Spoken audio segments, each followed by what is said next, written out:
What's up, everybody? Paul here from the Hoops Crew, and it's Nuff of the Week time. But before I proceed any further to the numerous bellends who can't make it more than 30 seconds through a video, apparently, please let me be crystal clear.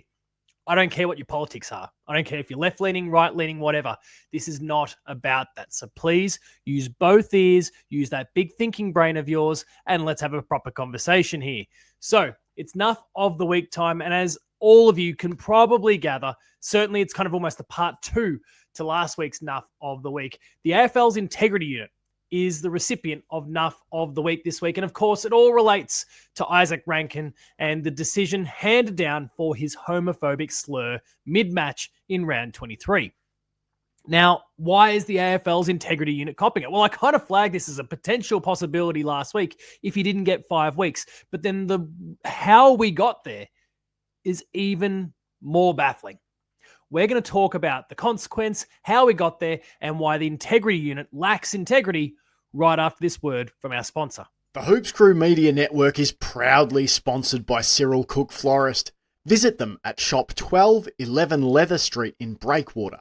Phone them on 035 222 2244 or visit their website at www.cyrilcookflorist.com.au and use the offer code GOCATS in the voucher field at checkout to get 20% off your next online purchase. Thank you, Cyril Cook Florist, as always, for your ongoing support of the Hoops Crew and all we get up to. Now, let's pick apart the news here. Thank you, The Guardian, for providing me this write-up that I can kind of pick through. Izak Rankine's been hit by a 4-game ban by the AFL for a highly offensive homophobic slur. The AFL says Izak Rankine is paying a significant price for using a homophobic slur during the weekend's game against Collingwood after the Adelaide Star season was potentially ended by a 4-match ban. Now, let's first talk about why it's only potential. If Adelaide, who've now finished top of the ladder, the round is basically over. Certainly the top 6 teams are now locked in place off the back of the Sunday night game.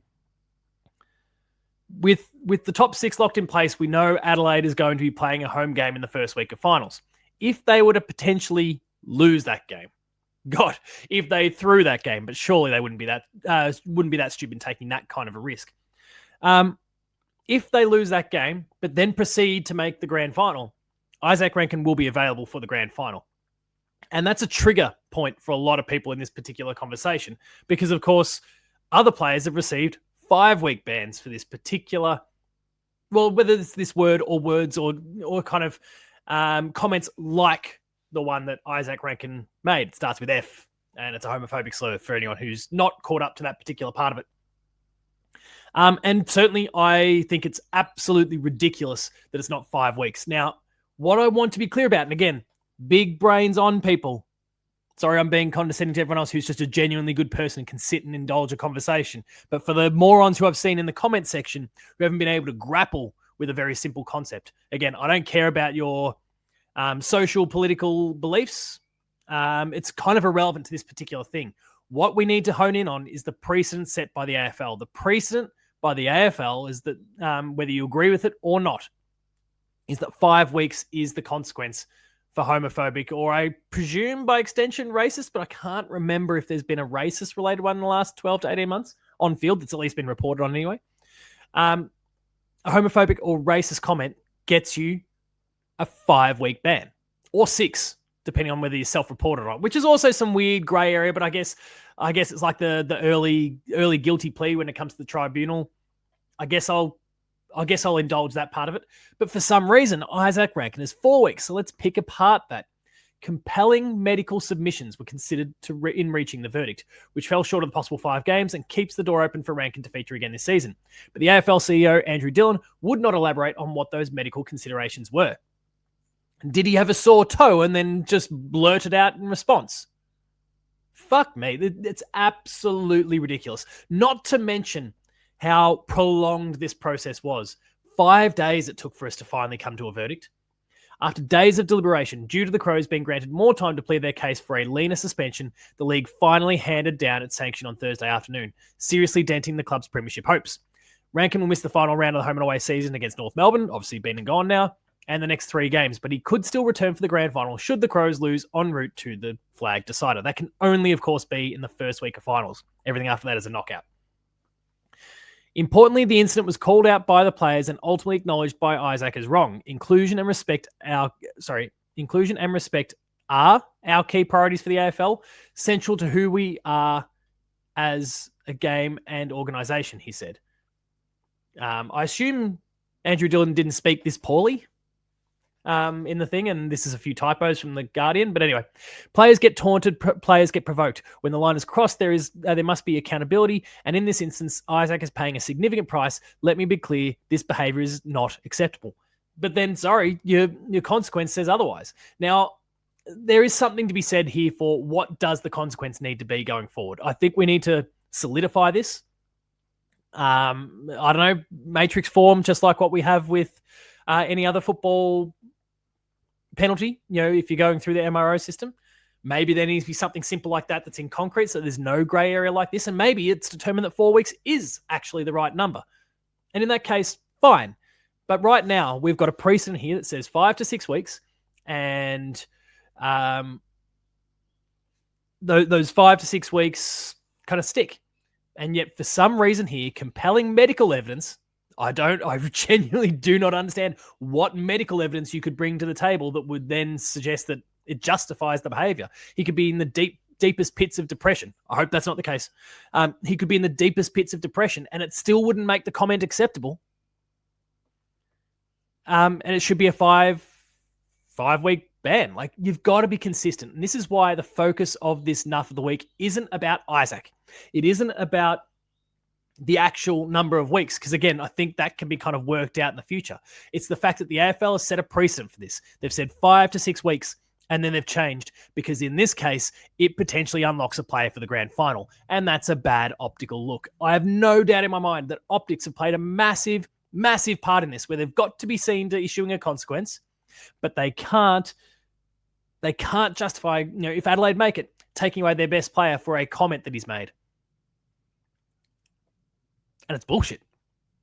Now, look, obviously, let's not lose sight of the fact that I'm a Geelong supporter. We're second on the ladder. Who knows? We could be playing them at the end of all of this. And I'm sure there's probably somewhere deep down there's part of that that's kind of influencing my thoughts here. But honestly, the majority of my thinking here is he made a comment. The precedent is 5 to 6 weeks. It should be 5 to 6 weeks. And I cannot understand what medical submissions would have made it okay. I just don't get it. And so here we are.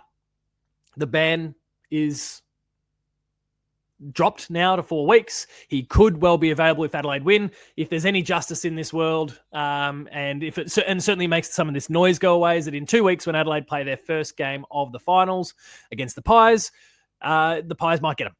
Maybe the Pies pip them. They sort out their horrible form. That they beat the Pies, I should say. And then he can't play regardless. And then I think everyone will probably walk away from this one feeling a little more okay about it. But right now, there is a possibility he could return, and it's just not okay based on precedent. So the AFL's integrity unit is lacking integrity. It's been shown crystal clear right here. They've had an opportunity to flip and flop, and they indulged the club way too long. 5 days. I mean, Eddie Maguire reported on the Monday the AFL had already said, hey, it's 5 weeks, that's it. And they indulged Adelaide, gave them the time, let them cite Snoop Dogg of all things. Like, I understand that Snoop Dogg has made homophobic comments over the years. And in fact, he did just this past week in the lead up. And so people are now starting to go, AFL, maybe Snoop Dogg needs to go. Look, what that is what that is. I don't know. We'll see what happens in that particular respect. But certainly didn't help matters this week. And I'm sure the AFL is going to continue to have to deal with this for a while now. But in terms of the footballing part, in terms of what impacts the game that we care about, the AFL have made themselves look foolish.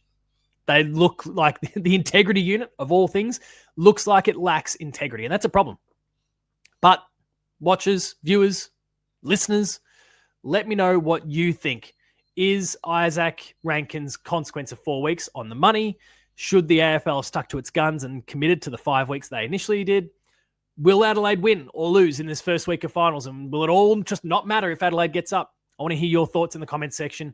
And to any of those clowns last week who were potentially watching again now, who've watched it in full, I hope you're getting a broader perspective here. I don't care about the homophobic component of it in this particular case. I don't think it's okay, but I'm not honing in on that. It's the inconsistency from the AFL that is the problem. In a game riddled with inconsistency, The AFL's proven themselves to be inconsistent once again, and we hate it. We hate it in the moment-to-moment action of the game, and it should extend to every other aspect of the game as well. Fix it, AFL. But let me know what you think in the comment section anyway. If you like this video, drop a like on it, please. Subscribe to the Hoops Crew on YouTube and check out all of our content there. Share it with your friends and family as well. You'll find us on Patreon, patreon.com/thehoopscrew, where you'll get early access, extended, and exclusive content delivered directly to your email inbox for the minor cost of $5 per month. There's lots of awesome stuff for myself, the chaps, and Ben. Check it all out on the Hoops Crew's Patreon. There's also a 7-day free trial to see if it's for you before you buy. In terms of socials, you'll find me at Paul James Games. That's on Twitter, Blue Sky, and Instagram. So let me know what you think there as well. The Hoops Crew, you'll find at the Hoops Crew. And until next time, remain Geelong strong, everyone. Izak Rankine, you're a bit of a nuff. AFL's Integrity Unit, you're even worse. Thanks a lot for watching, and I'll see you later.